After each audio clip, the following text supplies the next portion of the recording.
Leonard Hamilton's done after this year, and I gotta know, where have all the ACC coaches gone? You're talking ball with the ACC squad, sponsored by Game Time. From Florida State to North Carolina, from Syracuse to Miami, and from NC State to California, it's the local experts of the Locked On Podcast Network, bringing you scoops, breakdowns, and the most comprehensive preview of the upcoming ACC weekend. Hang on, it could get loud, it could get heated, and it will definitely be fun. Squad up, you're part of the ACC squad. Hey there, what's up? Welcome into this week's episode of the ACC squad. We got a packed house, minus our usual host, Mr. ACC Alex Dono. He's gone, so all the rest of us are coming out to play. You know it, Miami. They suck at basketball right now. They did win their first ACC game, but Dono is nowhere to be found. Boys, it's good to be together today. We've got Jackson Holzer locked on Syracuse, Kenton Gibbs locked on Wolfpack, Grayson Boone locked on Wolfpack, Mr. JJ Jackson from some show that I'm not sure, no, from Locked On Blue Devils, running the table on all of us, and Mr. Dalton Pence from Locked On Louisville, whose Wi-Fi is guaranteed to stay in. Thank you all so much for joining us here on this episode of ACC Squad, man. It is great to be together. This episode is brought to you by Game Time. Download the app, create an account, and use code LOCKEDONCollege for $20 off your first purchase. All of our great shows are all part of our great network, Locked On Podcast Network. I'm Isaac Shade, host of Locked On Tar Heels, and our man, Jarvis Davis, behind the scenes, producing all of this great work. So, boys, the news came out on Monday, and we got a lot of basketball to talk today. We're over the halfway point of the ACC schedule. Duke is still undefeated. Who's second best? Is it Clemson or Louisville? Well, part of that we're going to find out this weekend because Duke is visiting Littlejohn Coliseum. That'll be great. But the big news from Monday, Leonard Hamilton, we probably knew this was coming at some point, but now it's official. After this season, Leonard Hamilton will be out the door. It is the third ACC coach just this season to call it quits. It is now 7 renowned ACC coaches since the end of the 2021 season. Tony Bennett, Virginia. Jim Boeheim, Syracuse. Pour one out for Holzer. Mike Bray at Notre Dame. Leonard Hamilton now. Coach K from JJ's Blue Devils. Jimmy L from Dono's Canes. And, of course, Roy Williams started this whole thing, leaving the Tar Heels after the 21 season. Guys, the big question I want to ask to get things going today, and we'll see who's going to buy the first round. Tony Bennett calls it quits immediately. Jim Larrañaga immediately. Leonard Hamilton says, I'm going to give it the rest of the year. Who did it right? Oh, Hamilton by a mile. All of the rest of those guys left their teams in the lurch. The least that you could do. Not only did he do right by his players, he did right by the program. He did right by future recruits because there is no uncertainty. Let's look at the way that the other guys did it. Because even if you wanted to make the argument that Leonard Hamilton had done something wrong here, let's just look at the way that the other guys did it. Fellas, Tony Bennett went to ACC Media Days, correct? He did. Yep, he did. And between ACC Media Days and the damn tip-off of the season, he decided, oh, no, these third-string point guards asking for $20,000. I'm done. I'm good. I don't see what I need to see. You know, and then Jim Larrañaga, he didn't even do it before the season. He said, hey, we getting belted behind. I don't like this.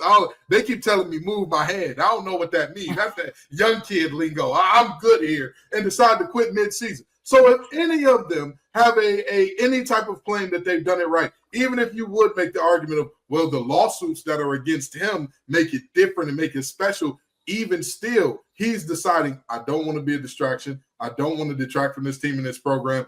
I'm going to bow out gracefully. And the biggest part of all this, he's a 76-year-old on the last year of his contract. This seems much more like a handshake agreement between him and Florida State. Like, hey, you're done here, but we'll let you go out on your own terms because you left FSU basketball in a much better place than you found it. So to me, Leonard Hamilton by him. He's the oldest out of all of them. That's what's, if you want to play the age card with everything changing, Leonard Hamilton's 76, you got Larrañaga 75, and of course Tony Bennett still had a lot of life left into him. So it's crazy that the older statesman still currently in the ACC going into the season is the one that's holding on the longest and is going to go throughout the rest of the year. It's also the fact that Tony Bennett and Jimmy L, as Isaac called him, they cited NIL was the reason why they decided to leave, and that they were tired of the NIL. And so I don't buy it. And the reason why I don't buy it is because, well, what changed? If you were tired of the NIL, then why didn't you just leave at the end of the last season? Why does Tony Bennett decide to call it quits right before the regular season starts? I got news for Tony Bennett. Nothing changes between weeks before the season starts and when the actual season starts. As far as the Miami coach, yeah, like what changes during the season? Nothing changes during the season except that you found out that your team is not very good. So what's the letter of Larinaga's last name? That's what started changing for Miami basketball. Came in, said, nope, I'm going to get going. It was a little bit spineless. Man. It's really not even about the sport at that point. Is can you see through to the end of the year and not quit something right in the middle of it? I mean, and that might be the same case with Tony Bennett as well to an extent. It's like, yeah, I realize that my team's not that good. I'm going to go ahead and bow out now. It's coward work, fellas. It's being a coward, especially Jim's situation. That's even worse to me than the other two. Yes. At least, and I say this at least like a silver lining, at least Tony Bennett gave Ron Sanchez the decency to give him a couple weeks. Jim did it in the middle of the season. Yeah. I mean, that's just coward work to me. I don't care. I don't care what you say. If it's not a health issue, then there's no rationale that you can make that I'm going to respect. That's how it is. And it's not like this NIL thing just suddenly appeared. It was July of 2021 is when this really became a thing. So when you look back at Roy Williams or Mike Krzyzewski, Jim Boeheim even, they had more of a runway where they said, this is coming. I'm getting older. I don't want to do this. Now's the time to go. Whereas these other coaches are wanting to state NIL is the big reason for that. You've been doing this for a couple of years now. There hasn't been any major differences from when it was first introduced in college basketball to where it's at now. More to kind of Dalton's point, you're taking the coward's way out. Your team's not good. I'm out of here. Yep. And love them, hate them, indifferent. Oh, go ahead. No, you're good. Okay, well, love them, hate them, indifferent. The way that all the coaches you just talked about, Boeheim at Syracuse, all the oddities that went into that, retiring, firing, whatever that was, all of the fanfare that went into Coach K's farewell tour, Roy Williams and kissing the court before he walked up. All of those guys did it at the end of the season. It was declared, it was definitive, declarative. It was no interpretation of, oh, yeah, Roy's going to be back next year. Everybody knew. It was, oh, yeah, Coach K's having a farewell tour, and every player from the Brotherhood is here together. Like, there's no Coach K is going to be back next year. Jim Boeheim, again, even with everything that went into that, it was still not a hot, cold, yes, no, maybe. It was, hey, he's probably not coming back. That's what everybody's feeling like here, and that's what happened. So, again, that kind of, oh, we're going to wait up till the last minute, and then we're going to pull out and say, oh, NIL just got us. The NIL bandit strikes again. It's like the meme of the guy from Detroit is saying, we're all trying to figure out who's responsible for this. That is how I'm looking at these coaches. And you said pull out, man. That's not always the recipe. It doesn't always work. I know plenty of people got kids from trying to do it. Man, that's not always your best option. Look, here's the thing, fellas. Mike Bray did the same thing as what Leonard Hamilton's doing here, right? Like said, I'm going to be done at the end of this year. And so we'll let that keep rolling and see how we go with that as well. And let's keep in mind also, Leonard Hamilton is being sued by a bunch of his former players right now, right? So that's a real thing that we're reckoning with too. Here's where I want to take this conversation next, guys. Our longest tenured head coaches right now. Anybody know who the next two longest tenured are? Brad Brownell's number one. Yes, he is. Anybody know who number two is? At least two of you should. Is it Kevin Keats? Number two. Kevin Keats is now number two. Brad Brownell since the 2010-11 season. Kevin Keats since 2017-18. After that, every current ACC coach has been at their school since only the 1920 season or more recent. We are in a brand new era of ACC in the same moment as we're trying to keep up and compete with the SECs and Big 12s and Big 10s. What is the immediate and future for our league? The immediate has to be making the right hires. And I made a point on this in Locked on Louisville is a rising tide raises all ships. That's and right. There were some Louisville fans that I kind of talked with in a Discord, and they're like, we need them to make the wrong hires. I said, the hell we do. We need them to make the right hires because what's happening to the ACC, same side on football, it's getting completely put off to the side. Louisville lost to Georgia Tech and dropped 2 spots in the bracketology. SEC team loses, they might jump a spot. Of course, I say that jokingly, but all good jokes contain true sentiments. So it's a matter of if you make the right hires, and there could be up to about 6 openings at the end of the year, no lie. We need the ACC to make good hires here. You're absolutely right, because there used to be a saying that it was harder to win the Big East regular season title than the actual NCAA tournament. There used to be a world where that existed. So you're absolutely right. You've got to make it so that every team is really, really good, or most teams are really, really good, so that when you do lose a game, it doesn't completely kill you in the net rankings and it doesn't kill you in the bracketologies. Which is why I think so much recently on these hires that have been made. And I'm the Duke guy. I know this, Mr. Elite over here. But when you look at the kind of transition period that Duke had, I don't think there's a reason they're at the top, right? There's a reason that they had this year-long transition period announcing that John Shire would take over for Mike Krzyzewski. It's the other schools. Y'all had the blueprint. I don't know why these other schools didn't adopt. Syracuse tried the blueprint. It didn't work. Well, first thing first, I would like to say nobody called JJ Mr. Elite but himself. So let's not have any misgivings about that. But now, moving forward from there, I mean, I 1,000% agree, but I 1,000% disagree all at once. Let me tell you why, JJ. I think the problem is that all of the ACC gene pools are too incestuous in terms of the coaches. Get out of your damn coaching tree to find your replacement. Stop trying to replace you with baby you. The game is different. If the game passed you by, why would you then say, I know what this university needs to stay relevant? A watered down, less good version of me. No, go get somebody that is ready and ripe and primed for this era of doing things. We all of our schools, except for NC State, because we haven't hired a new coach since the NIL thing has come into place, have had a chance to say, we're going to go get a guy that is really good in this environment, really good in the portal, really good with all that goes into it now. But everybody said, I know what I'll do. Hey, we got this Hubert guy on staff. Hey, there's, and Louisville saw it the worst in terms of not even a guy that was on staff, but just like, oh, he's a former player here. This should work out great for us. No, expand your gene pool. Go get somebody that thinks different, does it different, and look at how well it's working out for damn Louisville in 1 year. They're about to get their worst to first story, even though they're not quite first because there's a guy named Cooper Flagg. But if it wasn't for him being born, they'd have their worst to first story. It just works for Duke. That's all I'm saying. There you go. Right. Look, that is a great point, JJ. It has worked for Duke in that regard. But Pat Kelsey coming in from Charleston, man, what a thing. And it also, I'll make this point and then we'll move on, does away with all the I need a couple years to get my guys in and get my stuff going. In the portal era, in the NIL era, you can flip this in 1 year. Pat Kelsey is living proof of that right now.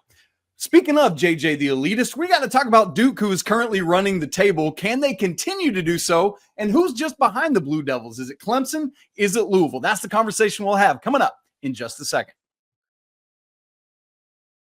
Right after I tell you about our good friends at Game Time. Hey, are you looking for tickets to your next big event? Well, whether it's a concert, a comedy show, sporting event, whatever, you can find the right ticket at the right price, and it doesn't have to be a headache any longer, because with Game Time Picks, it's never been easier. Let me tell you how it works. With Game Time Picks, the app, man, it does all the work for you. Curates the best deals. You don't have to then spend time wasting away searching through endless ticket listings. I've been using Game Time Picks for a while now, and it's so helpful. Maybe you want to find some tickets for an upcoming game. The highlight of the ACC slate this upcoming weekend, Duke at Clemson, Littlejohn Coliseum, Saturday at 6 p.m. It's a little hefty to get in the door, but you can do so for just $213. And guess what? That is the price, because I toggled on all-in pricing, so no surprise fees on the back end. It's all right there. So you are covered also with Game Time's lowest price guarantee. Find a better deal somewhere else, you will get refunded 110%. So are you ready to make your next event even better? Download the Game Time app, create an account, and use code LOCKEDONCollege for $20 off your first purchase. Again, that's code LOCKEDONCollege for $20 off. Terms do apply. Download the Game Time app today. Last minute tickets, lowest prices guaranteed. All right, we are over halfway through the ACC slate now. Most teams have played 11 games. And right now, the Duke Blue Devils, number 2 in the nation, are number 1 in the ACC, unblemished. And in their remaining 9 ACC games per KenPom, they are favored to win 7 of those by 90% favorability. And only 2 games in which it's less than 90% is the regular season finale at Carolina, where they're favored by 80%. And Saturday's matchup at Clemson, where it's 69%. I'm going to make somebody else other than JJ start this conversation. Will the Duke Blue Devils be 20-0 heading into the ACC tournament? Well, I just find this really funny. I mean, we're airing this on Thursday. Duke has a game on Wednesday, in case you all don't know that. So, something ridiculous could happen in theory. Is it going to happen? No. I can't even keep a straight face. They're probably going to run the table, but if they're going to lose a game, I think it would be at Clemson. Yeah, this will be the day that the bug defeats the windshield, Jackson. It'll happen. We've been rooting for that mighty bug all along. You saw the B movie like I did. We all rooted for Jerry Seinfeld. Absolutely not. I think that this team runs the table. A couple weeks ago, I said that they were going to have a slip up. They were going to have a moment. But the way that they put belt to behind on UNC, oh, man, I had to call Isaac during the game. I said, hey, how's the Jerry curl? How you kids? Is everything okay? I hope you've been taking shelter. Let's just any shade of dark blue coming around you. I know you might have PTSD because I'll tell you what, that moment at the end of the first half, Cooper Flag goes up court, he picks up his dribble, looking for a pass, and then just hits that little fadeaway. I was like, hey, that boy too good. Yeah, that's some witchcraft right there. That's some of that Chiefs devil magic that he got on his hands. Yeah, or maybe it's just blue devil magic, but that boy has been cooking. And I'll tell you what, that team from top to bottom, every time I think like, oh, they're primed for a letdown, they just prove themselves to be better and better and better and more locked in each game, it seems like. So, I have a hard time seeing any team beat them. But I will say this, Clemson is a good enough shooting team to where if they get hot and Duke struggles to get them even in their 2-3 zone, Duke struggles to cause enough problems for their shooters to where they're still shooting out, Clemson could do it. But I think they're the only team that's got a shot. With all due respect, Kenton, you and Grayson had a 15-point lead in the first half, man. Worry about yourself, JJ. That's what you do. Okay. And then Malawach puked everywhere, and then they're exactly. The game.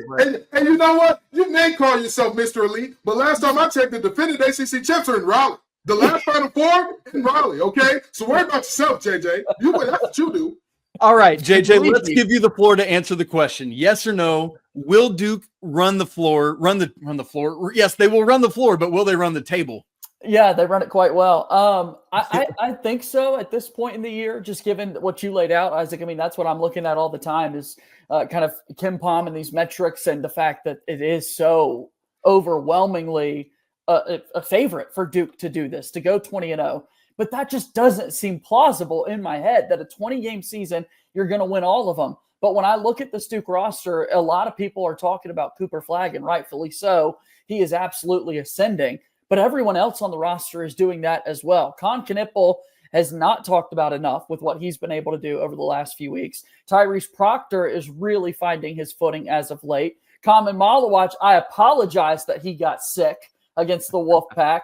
He was having flashbacks from recruiting visits when NC State's knocking him out of the Final Four and whatnot from years prior. But he continues to get better each and every game. This team, beyond Cooper Flag, continues to prove and find different ways to win. That's what's Malik Brown's back and healthy. Yes, and adding that to your defense is crazy. Yeah, sorry, Jackson. The last thing one that got away in finding ways to win. It doesn't matter what kind of game you throw at them. If it's high scoring, they can beat you in a shootout. Low scoring, they can beat you in a rock fight. If it's on the road, they can take you on the road. At home, it's going to be difficult to beat them in Cameron. NC State made you think they had a shot for about 25 minutes. Then that went out the door. You'd be hard pressed to find a more complete team than Duke right now. And that's even before you get into all the Cooper Flag talk. Just he's outstanding. Outstanding. I've never seen a more complete player at Duke. And there's a long list of players that you'd have to go through to find the number one guy. Cooper Flag is unbelievable. And this team, it seems like they're only still getting better. They have not even reached their peak yet. And we're nearly at the end of the regular season. I have Duke winning the ACC regular season title because I just don't see anyone challenging them for it. I'm just begging the selection committee to have Duke and Auburn on opposite sides of the bracket. There's no guarantees, obviously, but I would love that rematch on a neutral court. They are far and away the best two teams in the nation right now. I mean, it's pretty crazy stuff. The best, by the way, regular season finish we've ever had in the 20-game ACC era is 17-3, set last year by North Carolina. Seems like Duke I knew you'd find a way to bring that up. I knew you'd find a way to bring that up. But I bring it up to say one of those teams that beat North Carolina last year just so happened to be Syracuse. That's right. But I bring it up to say that's getting shattered this year, JJ. So there you go. Okay, now the other thing is last year in college basketball, the talk was Zach Edey is the runaway front runner for National Player of the Year. So if Zach Edey wasn't in college basketball, who would win the award? And it's the same question right now for us in the ACC. If Duke wasn't part of this, who would win the ACC? And right now that's a conversation between Louisville, our guy DP down here, and the Clemson Tigers. So I'll tell you what, that's the conversation we're going to have coming up here in just a second. Court's in session. Dalton Pence is going to make his case.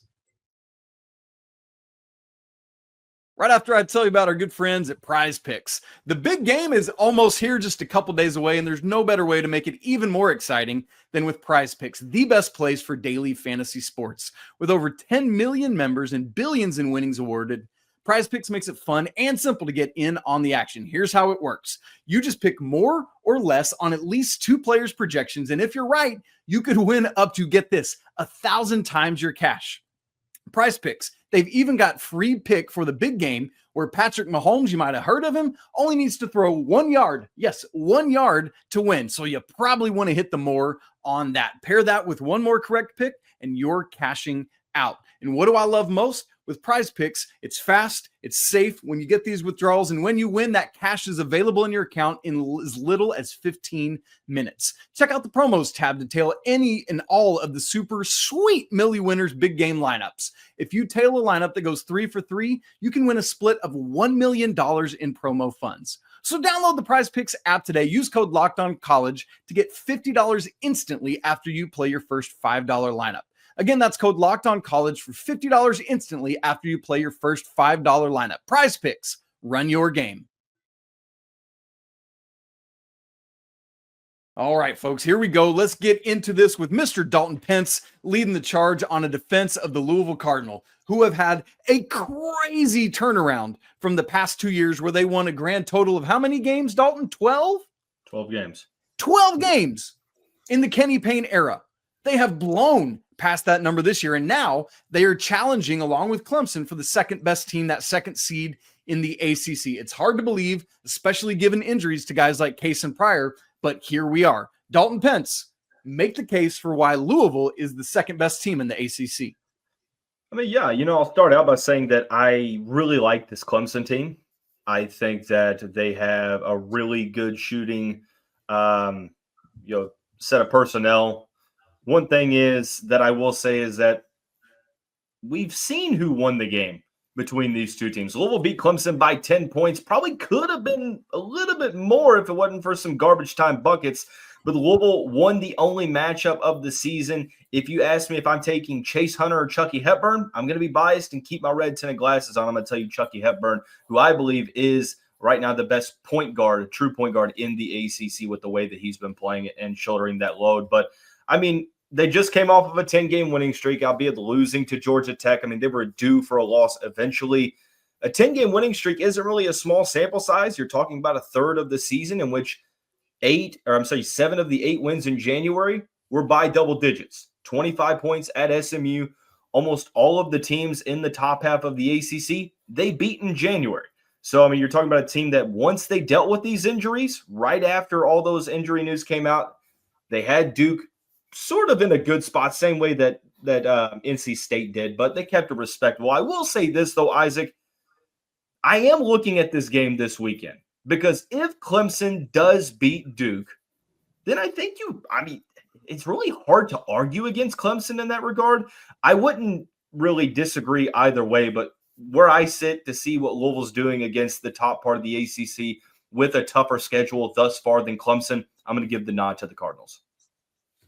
Dalton is much too kind for me. I'll tell you what, I would have talked every bit of trash. You would have thought I was cutting a wrestling promo the way I said, when we play head-to-head, what happened? When we got on the court and we lined up against each other, what happened in that game? The bravado's not needed, man. I just point to the score and say, scoreboard, bub. And I was just about to say, I 1,000% agree with everything you said there, particularly if Clemson can pull off the upset and beat Duke. That absolutely puts you in rarefied air, because this Duke team is looking like a buzzsaw that has the Mario star power onto it too. Like this thing, they are just picking teams apart bit by bit. However you want it is however they'll give it to you. However you so do need, however you so do please, Duke is going to take care of you by the end of that game. And so if Clemson can come up with a way to beat Duke, I absolutely would say that they're the second best. But right now, I got to give it to my man Dalton and company. It's not just because he's here. It's not just because he's helping out my parlay. By the way,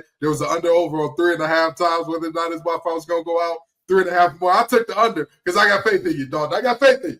But in all seriousness, this game this weekend will go a long way in that. And also, keeping it respectable against Duke is another thing, right? Like, I know that we don't reward points for losses, but if we're having a very subjective conversation about which team we think is better or worse, obviously the head-to-head matters, similar opponents matter, and keeping it respectable against a very respectable opponent matters a ton in that conversation.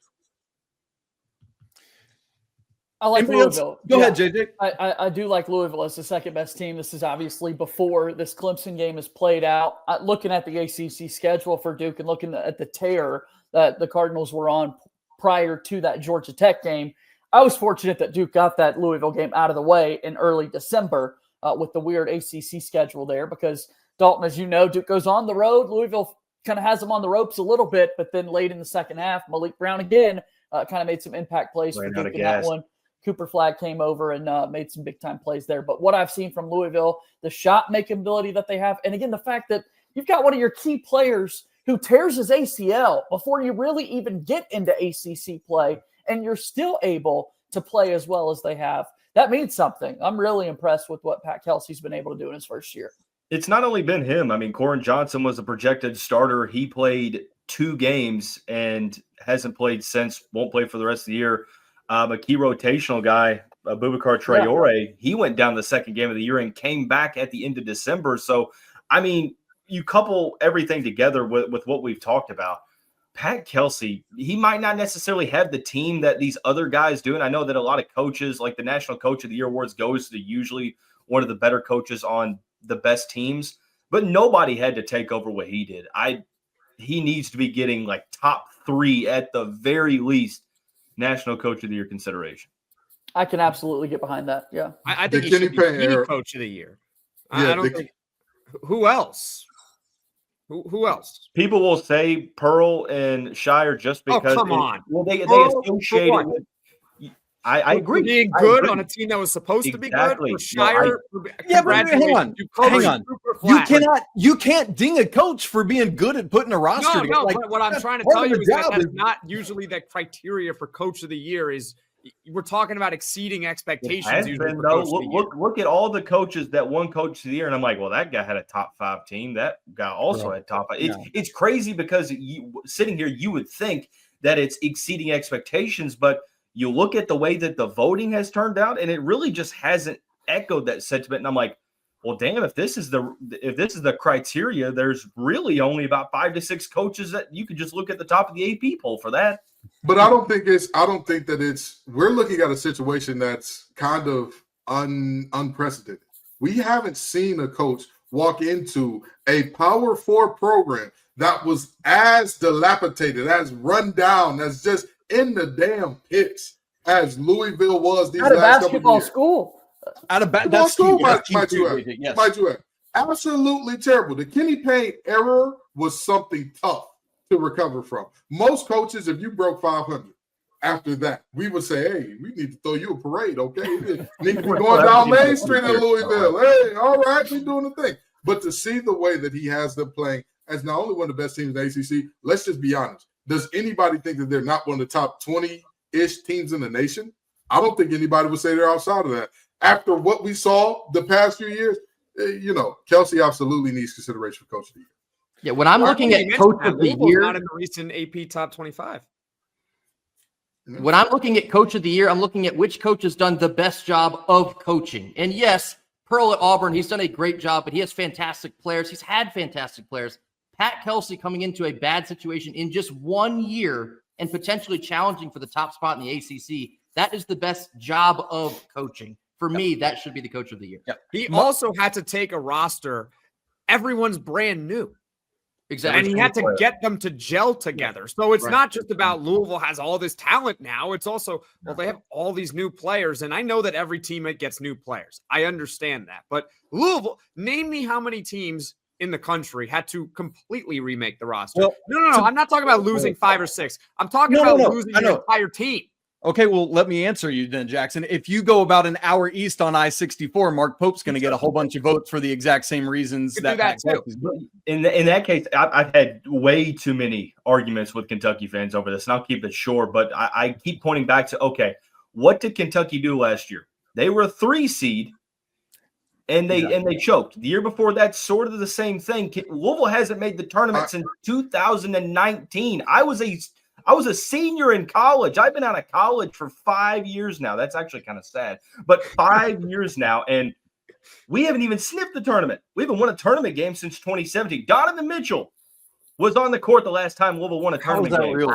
Also, I would like to point out one thing. Louisville, I don't think that was as big of a choke job as people would give him for losing to Oakland. Oakland was a terribly underseeded team. And I said that going into the tournament last year. Hey, that's a game to watch out for because Oakland is better than everybody believes. And lo and behold, I mean, they showed up and showed out. But I'm just saying, I know that people don't think about the Horizon Conference I just make that point to say that when you talk about Pat Kelsey, you try to diminish what he's done by, number one, claiming the ACC is down. Number two, claiming that they're not a top 10 team in the country. I say, well, like Jackson said, find me a situation that was worse that someone stepped into and exceeded this way. And so we all win when Kentucky gets upset in the NCAA tournament. I mean, that's JJ great. is Mr. Elite. I'll take it back. He's Mr. That's great. Well, same thing as Louisville and Duke playing early. I would like to see a Louisville Kentucky rematch today because I think that would be a very different ball game than it was back in December. Can we just get more teams in the NCAA tournament though? That circle it here with the coaches coming in and that sort of thing. That's got to be a fun because everybody downing ACC basketball hurts the soul, guys. Like basketball is our bread and butter. But every year is allegedly a down year for the ACC until the tournament happens. No. This is especially a down year. You're right, Casey. It hasn't been like this. I'm not disagreeing. But remember, Jackson, was last year not an especially down year for the ACC? I agree with you, and the statistics back it up. I'm just telling you, I don't think it's been worse than what it is right now. I mean, we're talking about Duke is head and shoulders above everyone else. We got Clemson and Louisville are pretty good relative to the NCAA tournament field. And then who else after that? Three teams that we're talking about here. My brother in Flying Spaghetti Monster, do you not realize that when people were talking about the ACC last year going into the tournament, all the talk was, you let some pudgy kid from Raleigh win, or some pudgy kid or some 4-time transfer from Raleigh win an ACC championship. What is this? Ew. Why can't RJ Davis and Armando Bacot do anything? They've been there for forever. Ew. What's going on at Duke? How did those losers not get it done? Ew. All of your blue bloods are down right now. That was the talk of the ACC going into the NCAA tournament last year. And then all of a sudden, we saw all of these ACC teams like, well, I'll be there. They keep winning. Right. Well, I'll be there. They keep winning. So I'm fine with this idea and this narrative that's being pushed that the ACC is so terrible. I'm not saying they're having a great year. Not going to lie and say that. But what I will say is, when you lace them up with the ACC, strange things tend to happen. Your team tends to end with the other issue is that we did the ACC SEC challenge. We really don't want to go back to that now. Let's not talk about how that went. Just do that's going to be every year, and so we just buckle up and we got to get going with that. All right, boys, we got to get out of here. As Jackson said earlier, we are recording this before Tuesday and Wednesday nights ACC action happens. So if anything bonkers went down, you know it, we don't, and we'll talk about it next week. Saturday coming up, we do have decent slate, but clearly the game of the weekend is number 2 Duke at Clemson, 6 p.m. on ESPN. Gonna Dickie be V on the call. Really excited that he's making his return. Man, that is a good word, JJ. Yes, we're all excited for Dickie V to be on the call for that one. Inside Little John, Ken Palm favors the Blue Devils by 5. For Jackson Holzer from Locked On Syracuse, Kenton Gibbs of Locked On Wolfpack, Grayson Boone, Locked On Wolfpack, JJ Jackson of Locked On Blue Devils, DP back in the house. The internet held the whole time from Locked On Louisville. You love to see it. See in the tournament, baby. For our guy behind the scenes, Jarvis Davis, and I'm Isaac Shade, host of Locked On Tar Heels. It's been great to be together. Make sure you hop in with us every week on ACC Squad, where we put to shame all the rest of those squad shows. Until next week, peace.